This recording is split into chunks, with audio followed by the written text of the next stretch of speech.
கிறிஸ்துவுக்குள் அன்பானவர்களே, ஆண்டவராகிய இயேசு கிறிஸ்துவின் நாமத்தினாலே உங்களை நான் வாழ்த்துகிறேன். விசுவாசிக்கிற நாம், அதாவது இயேசு கிறிஸ்து ஆண்டவரை சொந்த இரட்சகராக ஏற்றுக்கொண்டு அவரையே விசுவாசித்து வாழுகிற நமக்கு அந்த விசுவாசத்தினாலே பிரயோஜனம் என்ன என்று சொல்லி தியானித்து வருகிறோம்.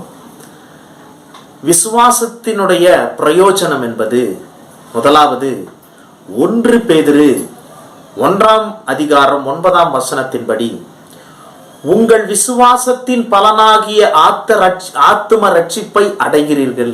அன்பானவர்களே, விசுவாசத்தினாலே நாம் பெறுகிற மிகப்பெரிய பிரயோஜனம் என்னவென்றால் நம் ஆத்துமா ரட்சிக்கப்படுகிறது. கிருபையினாலே விசுவாசத்தை கொண்டு ரட்சிக்கப்பட்டீர்கள் என்று சொல்லப்பட்ட வசனத்தினுடைய சத்திய கருத்து என்னவென்றால், நாம் இயேசுவை விசுவாசிக்கிறதுனாலே நமக்கு ஆத்தும ரட்சிப்பு என்கிற மிகப்பெரிய பலனை நாம் பெற்றுக்கொள்கிறோம். அந்த ஆத்தும ரட்சிப்பை உண்மையாகவே நாம் பெற்றிருக்கிறோமா இல்லையா என்கிற சந்தேகம் அநேகருக்கு இருக்கிறது. ஏனென்றால் கிறிஸ்துவை ஏற்றுக்கொண்டு ரட்சிக்கப்பட்டவனும் அதே வாழ்க்கை தான் வாழ்ந்துகிட்டு இருக்கான். கிறிஸ்துவை ஏற்றுக்கொள்ளாம மறுதலிச்சவனும் அதே வாழ்க்கை தான் வாழ்ந்துகிட்டு இருக்கான். அப்போ நாம் உண்மையாகவே ஆத்தும ரட்சிப்பை பெற்றவர்கள் என்பதற்கு உறுதி என்ன என்று சொல்லி பார்க்கும்போது, ரோமருக்கு எழுதின நிருபம் 6:22 அங்கே ஒரு அடையாளம் சொல்லப்பட்டிருக்கிறது. இப்பொழுது நீங்கள் பாவத்தினின்று விடுதலையாக்கப்பட்டு, அப்படி என்றால் ஆத்தும ரட்சிப்பை அடைந்திருக்கிறீர்கள்.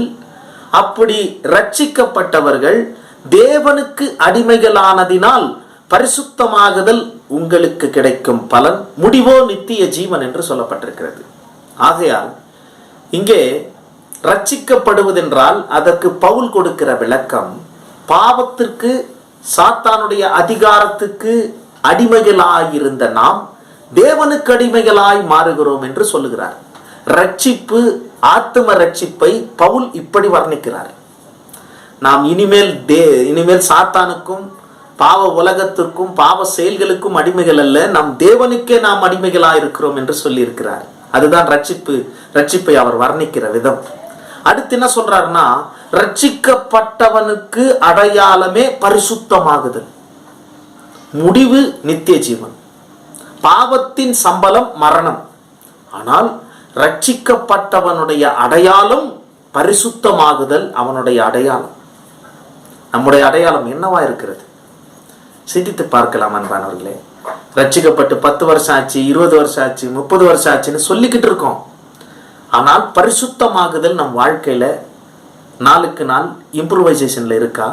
அது ஆவிக்குரிய முதிர்ச்சி, வளர்ச்சி நமக்கு வந்து கொண்டிருக்கா இல்லையா? அதை நாம் சிந்திக்கணும். முடிவு நித்திய ஜீவன். பரிசுத்தமாகுதலினுடைய முடிவுதான் நித்திய ஜீவன். நாம் ரட்சிக்கப்பட்டிருக்கிறோம் என்று சொல்லியும் பரிசுத்தமாகுதல் நமக்குள் இல்லாமல் இருக்கும்போது நாம் ரட்சிக்கப்படவில்லை. ஆகையால் அன்பானவர்களே, விசுவாசத்தினாலே நாம் பெறுகிறது மிகப்பெரிய ஒரு பலன். அது என்னவென்றால் ஆத்தும ரட்சிப்பு. அந்த ஆத்தும ரட்சிப்பின் அடையாளம் பரிசுத்தமாகுதல், முடிவோ நித்திய ஜீவன். கர்த்தர் தாமே நம்மை ஆசீர்வதிப்பாராக. ஆமென்.